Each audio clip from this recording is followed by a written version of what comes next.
In front of me is REALME Narzo 60, and today I would like to show you how you can check a password saved in Google Passwords Manager. Begin by going into Devices Settings and scrolling down to access Google section.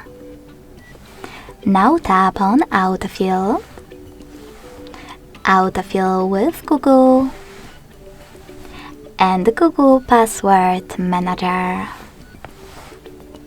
Finally, click on one of your passwords that you wish to check and enter your current login method. Then click on this eye icon next to your password to make it visible. Thanks so much for watching. If you enjoyed this video, smash that like button, comment, and subscribe. Bye!